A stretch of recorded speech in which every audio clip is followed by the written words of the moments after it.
तो हमने पीछे क्या पढ़ा, पेरोक्सिस्मल नॉक्टर्नल हीमोग्लोबिन यूरिया पढ़ा, जिसमें हमने देखा कि इंट्रावेस्कुलर हेमोलिसिस हो रही थी। तो नेक्स्ट इंट्रावेस्कुलर हेमोलिसिस जिसमें हो रही है ना, वो G6PD। G6PD हमने डिटेल से बहुत बार पढ़ा हुआ है डिटेल से, लेकिन हम यहाँ भी सिर्फ फोकस करेंगे उस पर, ठीक है ना, टेक्स्ट पे, ठीक है ना। देखें अगेन हमने पहले भी बताया, रेड ब्लड सेल्स जो हैं वो एक ऑक्सीडेटिव स्ट्रेस के एनवायरनमेंट में रहते हैं, ठीक है ना। उनको हमेशा ऑक्सीडेटिव स्ट्रेस के मतलब का ख़तरा रहता है। इन्वायरमेंट कौन सा होता है इनका, ऑक्सीडेटिव स्ट्रेस वाला, ठीक है ना। अब इस आरबीसी को ज़रूरी है कि ये अपने आप को बचाए ऑक्सीडेटिव स्ट्रेस से। तो ये आरबीसी फिर क्या यूज़ करती है, ये आरबीसी एक स्पेशल मॉलिक्यूल का इस्तेमाल करती है जिसको ग्लूटाथायोन कहते हैं, ठीक है ना। तो ये ग्लूटाथायोन बहुत इंपॉर्टेंट होता है अगेंस्ट ऑक्सीडेटिव स्ट्रेस, ठीक है ना। तो ये जो ग्लूटाथायोन है ये कैसे करता है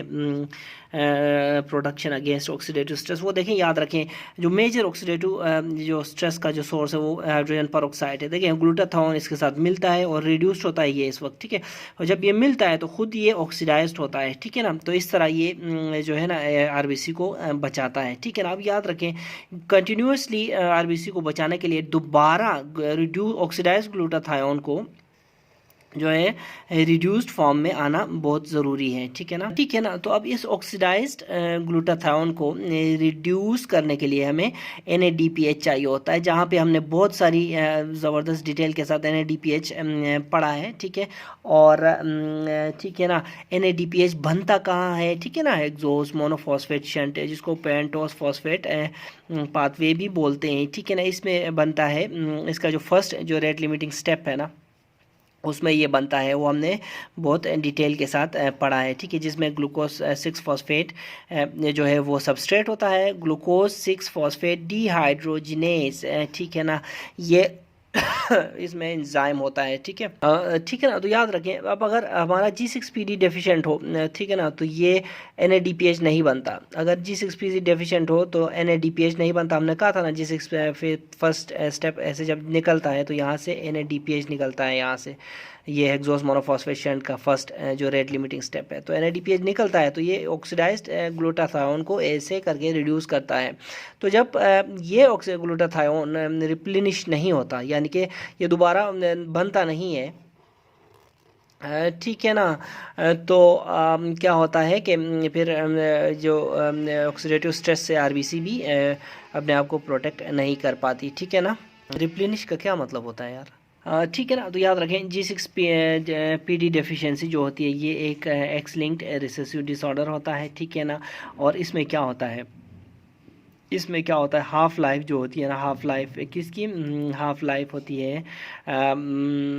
या फिर इसको डिनोट करते हैं, हाफ लाइफ किसकी, G6PD की जो हाफ लाइफ है वो कम हो जाती है, ठीक है ना, जिसकी वजह से जब ये डिस्टर्ब होता है तो फिर सेल ऑक्सीडेटिव स्ट्रेस की वजह से आरबीसी डैमेज हो जाती है, ठीक है ना।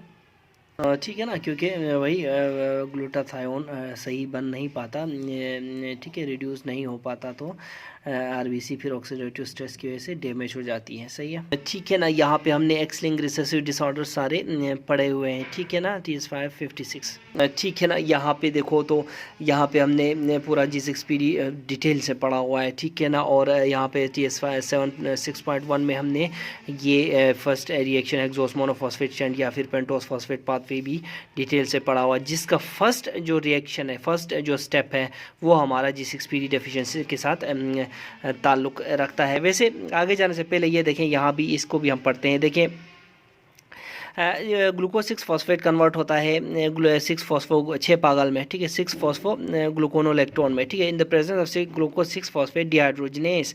जब ग्लूकोज 6 फॉस्फेट डिहाइड्रोजिनेस में कन्वर्ट होता है, जो डिहाइड्रोजिनेस इसको इसमें कन्वर्ट करता है, इसी दौरान हमारा NADPH निकलता है। क्यों, NADP एक क्या करता है, NADPH को रिसीव करता है और NADPH बनता है, ठीक है। यही NADPH फिर आगे जाके क्या करता है, ग्लूटाथायोन रिडक्टेज को के साथ मिल के ऑक्सीडाइज ग्लूटाथायोन को किस में कन्वर्ट करता है, रिड्यूस्ड ग्लूटाथायोन में, ठीक है ना। इसी दौरान क्या होता है, हाइड्रोजन परऑक्साइड कन्वर्ट होता है वाटर में, ठीक है, in the presence of glutathione peroxidase, ठीक है ना। तो यहाँ पे देखो तो एंजाइम्स कौन कौन से हैं, G6PD है, इस तरफ GPO है, ग्लूटाथायोन परऑक्सीडेज, इस बीच में फिर ग्लूटाथायोन रिडक्टेज है। तो इस तरह हमने ये जो याद किया था, ठीक है ना। ये एक गोल दायरा, दूसरा गोल दायरा और ये करके कान बना के हमने याद किया था ये, ठीक है ना। तो उसको हम बनाने की कोशिश करते हैं। सबसे पहले देखिए क्या होता है, यहाँ पे G6PD 6 पागल में कन्वर्ट होता है, ठीक है ना। ग्लूकोज 6 फॉस्फेट कन्वर्ट होता है 6 फॉस्फोग्लूकोनोलेक्ट्रॉन में, किसकी मौजूदगी में, G6PD की मौजूदगी में। इसी तरह फिर इसी दौरान क्या होता है, NADH जो होता है वो NADPH में कन्वर्ट होता है, NADP, ठीक है ना। जब कन्वर्ट होता है ये NADP, आगे आता है ग्लूटाथायोन रिडक्टेज, ठीक है। ग्लूटाथायोन रिडक्टेज की मौजूदगी के साथ ये मिलके क्या करता है, ऑक्सीडाइज्ड जो ग्लूटाथायोन है उसको कन्वर्ट करता है रिड्यूस्ड ग्लूटाथायोन में, ठीक है ना। बस जी लिख के ऑक्सीडाइज और रिड्यूस लिख दो ना, ये रिड्यूस्ड है, ये ऑक्सीडाइज्ड है। इसी दौरान जब क्या होता है, इसी दौरान फिर क्या होता है, ग्लूटाथायोन परऑक्सीडेज की मौजूदगी में ये क्या होता है, H2O2 वाटर में कन्वर्ट होता है। ये बहुत आसान है, ठीक है ना। दो आइस और दो कान, ठीक है, इस तरह आपने बनाना है, ठीक है ना। इस तरह बनाना तो है, लेकिन एरोस का ख्याल रखें। यहाँ पे ये इस तरफ आ रहा है और यहाँ पे ये इस तरफ आ रहा है, फिर जब इस तरफ आ रहा है तो ये यहाँ पे फिर इस तरफ, ठीक है ना। अब देखें कि जो G6PD के फिर दो वेरिएंट्स है, माइल्डली रिड्यूस्ड हाफ लाइफ होती है एक में, जिसको हम कहते हैं African, also known as African variant, और दूसरी होती है मेडिटेरेनियन वेरिएंट। M से मेडिटेरेनियन और M से मार्कली रिड्यूस्ड हाफ लाइफ होती है इसमें, ठीक है ना, याद रखें, ठीक है ना, याद रखें। दोनों की जो जो वेरिएंट्स हैं इनमें जो इंक्रीज्ड जो या फिर हाई जो जीन फ्रिक्वेंसी है, ठीक है ना, हाई कैरियर जो है, कैरियर फ्रीक्वेंसी यानी कि कैरियर स्टेट जो है, दैट इज़ जो ये क्या करती है, प्रोटेक्टिव रोल प्ले करती है अगेंस्ट फेल्सिपेरम प्लाज्मोडियम के अगेंस्ट, ठीक है। फेल्सिपेरम मलेरिया इसको कह दो बस, सिर्फ फेल्सिपेरम मलेरिया, ठीक है ना। ये असल में होता है प्लाज्मोडियम फेल्सिपेरम का मलेरिया, ठीक है।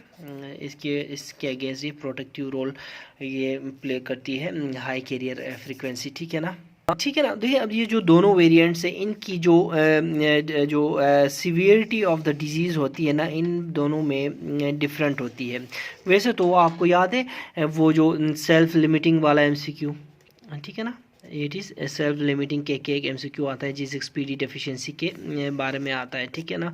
इसका फिर सिनेरियो होता है fava beans and this and that हो गया, फिर इस तरह ये वो फिलाफिस्ता, फिर आखिर में उसका ऑप्शन है सेल्फ लिमिटिंग, इसका आंसर होता है। तो देखिए मैं कहना चाह रहा हूँ कि जो दोनों वेरिएंट्स हैं इनकी जो है ना severity of the disease different होती है G6PD डेफिशिएंसी के केस में। फॉर एग्जांपल अगर हम देखें एक अफ्रीकन वेरिएंट ले लें, ठीक है, और ये RBCs है हमारी 30 डेज 60 डेज 90 डेज 120 डेज तक, ठीक है, हाफ इसकी लाइफ होती है RBC की, प्लेटलेट्स की 10 दिन तक होती है, ठीक है। और इसी तरह मेडिटेरेनियन की फिर अगला 30 60 90 और 120 डेज़ की, और फिर नॉर्मल जो बॉडी है, ठीक है।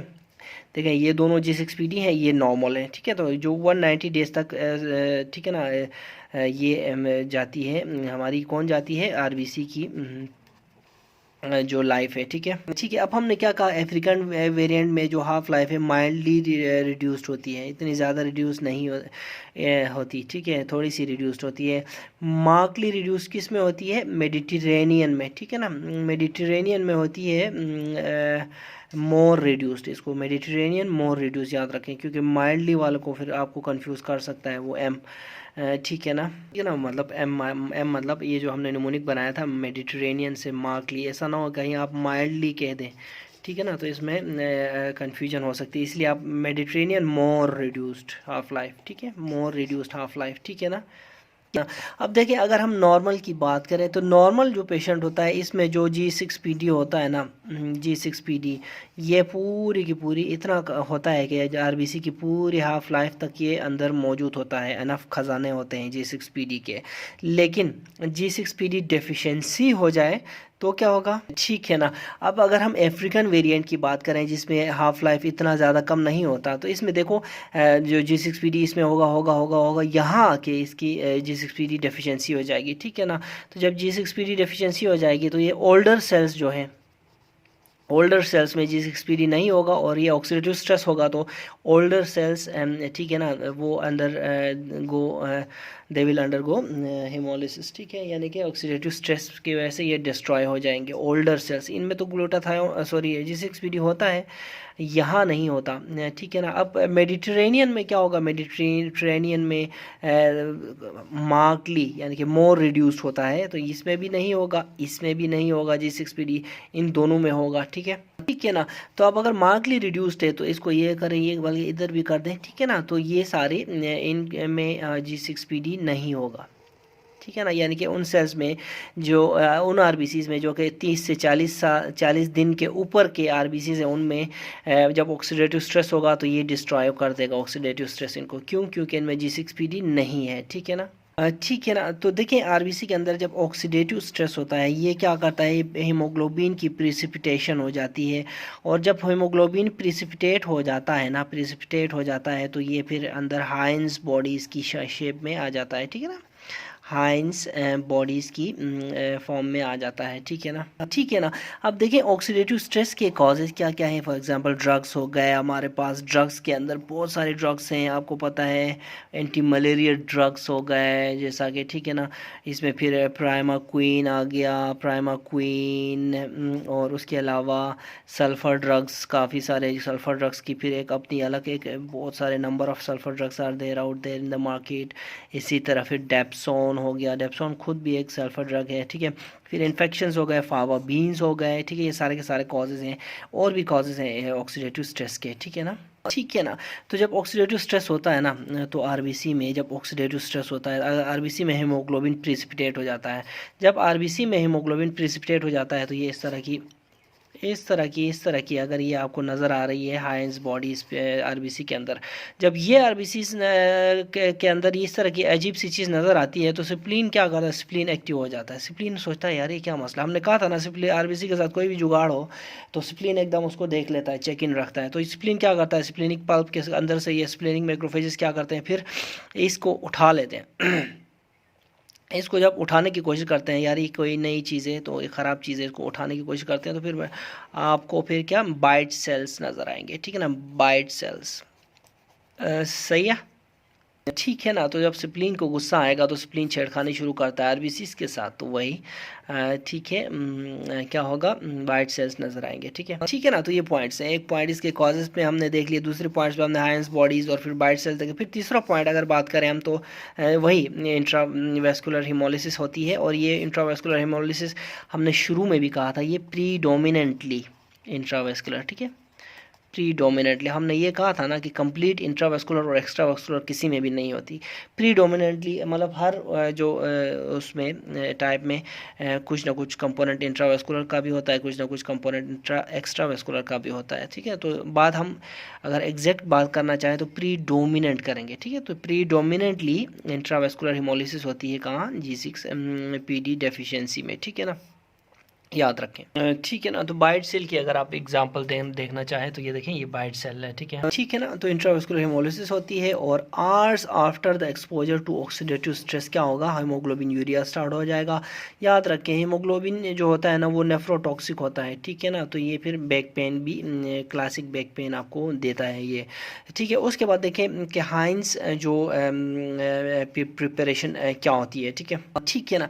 देखिए हमने अब क्या कहा था, हमने कहा था कि हीमोग्लोबिन जो है, हीमोग्लोबिन वो प्रिसिपिटेट होता है ना, प्रिसिपिटेट होता है। तो ये हीमोग्लोबिन को हम नॉर्मल जो ब्लड स्मीयर होता है ना इसमें हम नहीं देख सकते, ठीक है ना। इसको देखने के लिए हमें फिर हाइंस प्रिपरेशन बनाना पड़ेगा, स्पेशल प्रिपरेशन है ये, ठीक है, ठीक है ना। तो फिर क्या होता है कि जो हाइंस प्रिपरेशन है ये स्क्रीनिंग के लिए यूज़ की जाती है डिजीज़ की, ठीक है ना। और जो कन्फर्मेशन क्या कैसे होती है, कन्फर्मेशन होगी, confirmation of the G6PD deficiency कैसे होगी, वही ठीक है ना, एंजाइम स्टडीज़ करेंगे हम, इसके लिए हम एंजाइम स्टडीज़ करेंगे, ठीक है ना। अब देखें ये जो एंजाइमेटिक स्टडीज़ के बारे में मैं आपको बताऊं तो देखें, जब भी ड्यूरिंग द जो एक्यूट एपिसोड है, या आप कभी भी आप एंजाइमेटिक स्टडी नहीं कर सकेंगे, ठीक है ना। जो एंजाइमेटिक स्टडी करते हैं कि आफ्टर एक्यूट एपिसोड रिजॉल्व होना, तब हम एंजाइमेटिक स्टडी करते हैं। इसकी एक ख़ास वजह है, वो क्या है, देखिए अगर ड्यूरिंग हेमोलिसिस अगर आप ये क्या करेंगे, एंजाइम स्टडीज़ करेंगे ना, तो होता क्या है, जो G6PD डेफिशिएंट सेल्स वो तो मर चुके हैं, ठीक है ना। तो जो जिनमें G6PD डेफिशिएंट था वो मर चुके हैं। फॉर एग्जांपल हमने इधर जो डायग्राम बनाई थी, कहाँ गई, इसमें देखिए, अगर फॉर एग्जांपल ये हेमोलिसिस हो रही है, तो आप ड्यूरिंग हेमोलिसिस आप कर रहे हैं, ये सेल्स तो मर चुके हैं, आप रिमेनिंग क्या रहता है, ये वाले सेल्स जिनमें G6PD नॉर्मल मिकदार में वो होगा, ठीक है ना। जब इनमें होगा तो आपका रिजल्ट भी गलत आएगा, ठीक है ना। रिमेनिंग सेल्स में G6PD नॉर्मल है तो रिजल्ट भी गलत आएगा। इसीलिए ड्यूरिंग हेमोलिसिस या ड्यूरिंग एक्यूट अटैक आप कभी भी ये एंजाइम स्टडीज़ नहीं करेंगे, एंजाइम स्टडीज़ करेंगे after the acute episode, okay, ठीक है ना। ये बहुत इंपॉर्टेंट है और इट्स अ ट्रायंगल, याद रखना, ठीक है।